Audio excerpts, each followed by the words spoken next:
तो दोस्तों आज हम फिर से आपके लिए लेकर आए हैं देश दुनिया की सभी ताजा बड़ी खबरें। फटाफट एक एक कर विस्तार से आज आपको बताएंगे, तो वीडियो को अंत तक जरूर देखें। दोस्तों पहली खबर में आपको बता दें कि स्वीडन और डेनमार्क के बाद कुरान शरीफ जलाना नॉर्वे को पड़ा भारी। मुस्लिम देशों ने नॉर्वे के खिलाफ कार्रवाई करते हुए प्रतिबंध लगाने का किया ऐलान। मुस्लिम देशों से नॉर्वे को बड़ा झटका। वहीं आपको बताएंगे दोस्तों कि उत्तर प्रदेश में योगी सरकार को लग सकता है बड़ा झटका।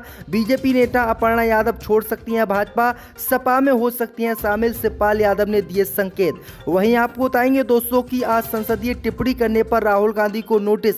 लोकसभा में प्रधानमंत्री मोदी पर दिया था विवादित बयान। वहीं आपको बताएंगे दोस्तों कि पोल खुलने के बाद बौखलाए बाबा धीरेन्द्र शास्त्री, भारत को फिर से हिंदू राष्ट्र बनाने की कर दी मांग। वहीं आपको बताएंगे दोस्तों कि रामचरितमानस को बकवास किताब बताने वाले स्वयं प्रसाद मौर्य के विरोध में वाराणसी में उतरे बीजेपी नेता, दिखाए काले झंडे। वहीं आपको बताएंगे दोस्तों कि इजराइल में सड़कों पर उतरे लोग, नेतन्याहू सरकार के नए कानून के खिलाफ किया विरोध प्रदर्शन।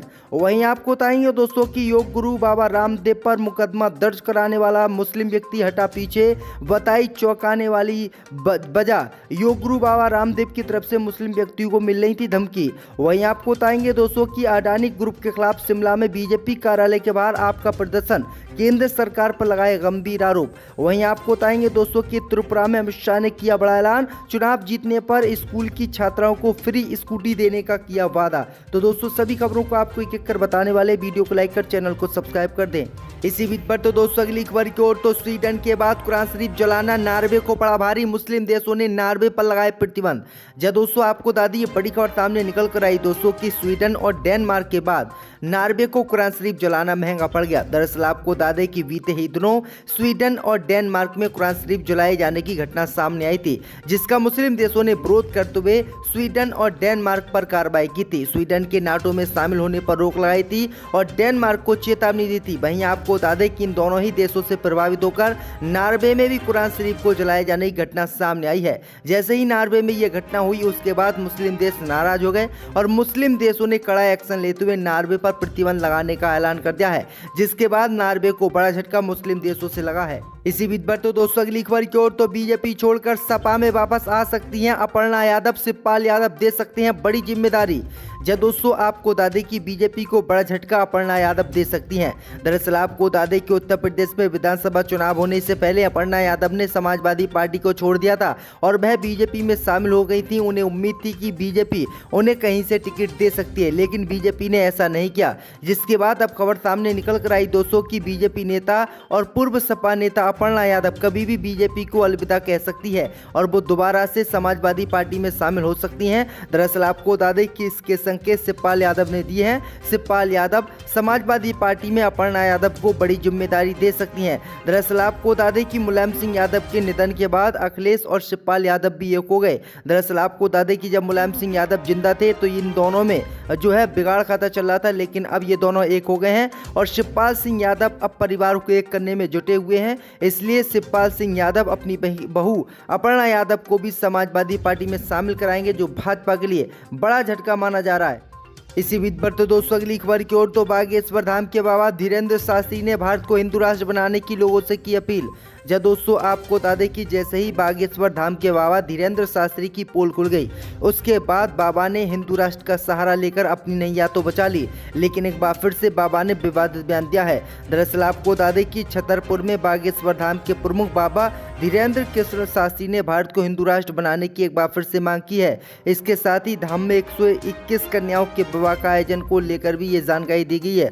बागेश्वर धाम के बाबा ने कहा है कि भारत में सबसे ज्यादा हिंदू रहते हैं, इसलिए भारत को हिंदू राष्ट्र होना चाहिए। भारत का प्रधानमंत्री हिंदू है, राष्ट्रपति हिंदू है, सब हिंदू हैं, लेकिन फिर भी भारत हिंदू राष्ट्र नहीं है। उन्होंने कहा है कि बहुसंख्यक हिंदुओं के होने के बावजूद भी भारत एक सेकुलर देश है, जबकि ऐसा नहीं होना चाहिए। उन्होंने कहा है कि लोग मेरा साथ दें और मैं आने वाले समय में भारत को हिंदू राष्ट्र बनाऊंगा। इसी बीच पर तो दोस्तों अगली खबर की ओर, तो आज संसदीय टिप्पणी करने पर राहुल गांधी को नोटिस से लोकसभा में प्रधानमंत्री मोदी पर दिया था बयान। जब दोस्तों आपको बता दें कि लोकसभा सचिवालय ने कांग्रेस सांसद राहुल गांधी को नोटिस जारी किया है। सचिवालय ने बीजेपी सांसद निशिकांत दुबे और संसदीय कार्य मंत्री प्रहलाद जोशी के विशेष अधिकार हनन के नोटिस पर राहुल गांधी से जवाब मांगा है। लोकसभा सचिवालय ने राहुल गांधी से कहा है कि 15 फरवरी तक इस नोटिस पर राहुल गांधी जवाब दाखिल करें। आपको बता दें कि 7 फरवरी को राहुल गांधी पर आरोप लगा था कि उन्होंने लोकसभा में राष्ट्रपति के अभिभाषण पर धन्यवाद प्रस्ताव पर चर्चा के दौरान प्रधानमंत्री मोदी के खिलाफ गलत, अवमानना, असंसदीय और भ्रामक तथ्य रखे।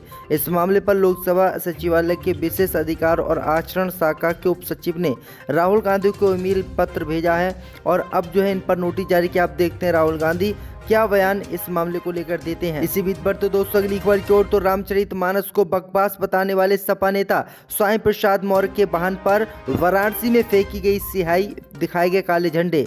जब दोस्तों आपको बता दें कि रामचरितमानस को बकवास और रामचरितमानस पर बैन लगाने की मांग करने वाले समाजवादी पार्टी के वरिष्ठ नेता और राष्ट्रीय महासचिव स्वामी प्रसाद मौर्य रविवार को वाराणसी से सोनभद्र जा रहे थे। इसी दौरान भाजपा नेताओं द्वारा उनकी गाड़ी पर स्याही फेंकी गई और उन्हें काले झंडे दिखाए गए। इस दौरान आक्रोशित नेताओं को काबू में करने में पुलिस को काफी मशक्कत करनी पड़ी। वहीं वाराणसी में शनिवार को रात्रि शादी समारोह में शामिल होने पहुंचे स्वामी प्रसाद मौर्य ने कहा कि नकुलव का नाम लखन पासी के नाम पर रखा जाना चाहिए। उन्होंने कहा है कि लक्ष्मण यहाँ पर लड़ाई लड़ने के लिए नहीं आया था। तो ये बड़ी अपडेट आ रही है दोस्तों। इसी बीच बढ़ते दोस्तों अगली खबर की ओर तो इजराइल में सड़कों पर उतरे लोग नेतन्याहू सरकार के नए कानून के खिलाफ किया विरोध। जब दोस्तों आपको बता दें कि इजराइल में पिछले कई दिनों से बेंजामिन नेतन्याहू सरकार के खिलाफ लोग प्रदर्शन कर रहे हैं। नेतन्याहू सरकार के न्यायिक सुधारों के खिलाफ हजारों की संख्या में प्रदर्शनकारी सड़कों पर उतरकर विरोध प्रदर्शन कर रहे हैं। प्रदर्शनकारियों ने सरकार पर लोकतांत्रिक शासन को खतरे में डालने का आरोप लगाया है। वहीं न्यायिक सुधारों को लेकर नेतन्याहू सरकार का कहना है कि जजों के दबदबे पर अंकुश लगाने के लिए अदालती सुधारों की जरूरत है। नेतन्याहू सरकार के खिलाफ प्रदर्शन कर रहे लोगों ने नेतन्याहू सरकार और इजराइल के जजों के बीच हो रहे संघर्ष पर लोकतांत्रिक शासन को खतरे में डालने का आरोप लगाया है। नेतन्याहू के फिर से इजराइल की सत्ता में लौटने के हफ्तों बाद ये विरोध प्रदर्शन शुरू हुआ है। मीडिया रिपोर्ट के मुताबिक प्रदर्शनकारियों का कहना है कि नेतन्याहू पर भ्रष्टाचार के मामले दर्ज और जेल से बचने के लिए जजों पर लगाम लगाने की वो कोशिश कर रहे हैं। इसी बीच पर तो दोस्तों अगली खबर की ओर तो योग गुरु बाबा रामदेव पर मुकदमा दर्ज कराने वाला मुस्लिम युवक पीछे हटा, बताई चौंकाने वाली बातें। जब दोस्तों आपको बता दें कि योग गुरु बाबा रामदेव पर बीते दिनों राजस्थान के बाड़मेर जिले में धार्मिक भावनाएं भड़काने के आरोप में केस दर्ज किया गया था। यह केस बाड़मेर के ही रहने वाले एक खान नामक व्यक्ति ने दर्ज कराया था। उसमें बाबा रामदेव पर बाड़मेर में मुसलमानों को लेकर टिप्पणी करने और धार्मिक भावनाएं भड़काने का आरोप लगाया गया था। अब खान ने मीडिया के सामने आकर कहा है कि उन्हें शिकायत के बारे में कोई जानकारी नहीं है। उसने कहा है कि वकील ने उन्हें धोखा देकर मामला दर्ज करवाया था। योग गुरु बाबा रामदेव के खिलाफ केस दर्ज करने के बाले के तौर पर नाम सामने आने के बाद खान रविवार को मीडिया के सामने आए। इस दौरान उन्होंने साफ कहा है कि उन्होंने बाबा रामदेव के खिलाफ केस दर्ज नहीं करवाया है। जबकि आपको बता दें कि बाबा रामदेव ने नमाज सहित मुसलमानों को लेकर विवादित बयान दिया था, जिसके बाद ये मुकदमा दर्ज हुआ था। लेकिन अचानक उन पर इतना दबाव बना है कि उन्होंने ये कहने से ही साफ इनकार कर दिया कि उन्होंने ही ये केस दर्ज कराया है।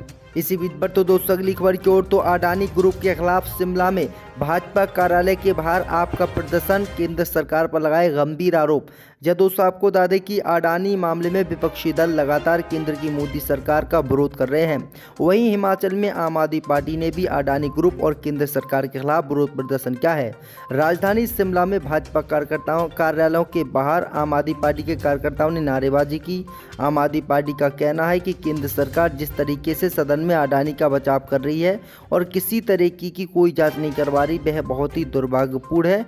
शिमला में भाजपा कार्यालय के बाहर आम आदमी पार्टी के कार्यकर्ताओं ने नारेबाजी की और कहा कि जिस तरह से बीजेपी हर किसी के ऊपर जांच बैठा देती है, ईडी की रेट बढ़वा देती है, लेकिन इतना बड़ा फ्रॉड अडानी ने किया है, लेकिन उसके खिलाफ जांच नहीं करवा रही, जो कि बिल्कुल गलत है। इसी बीच पर तो दोस्तों अगली खबर की ओर तो चुनाव में जीतने पर कॉलेज की छात्राओं को देंगे स्कूटी, अमित शाह का ऐलान। जय दोस्तों, आपको बता दें कि केंद्रीय गृह मंत्री अमित शाह ने रविवार को त्रिपुरा में विधानसभा चुनाव से पहले एक बड़ा ऐलान किया है। उन्होंने कहा है कि चुनाव जीतने पर भारतीय जनता पार्टी त्रिपुरा में कॉलेज जाने वाली हर लड़की को फ्री में स्कूटी देंगे। आपको बता दें कि राज्य में 16 फरवरी को 60 सीटों पर विधानसभा चुनाव होंगे। सिपाही जाला जिले में एक रैली को संबोधित करते हुए अमित शाह ने ये बातें कही हैं।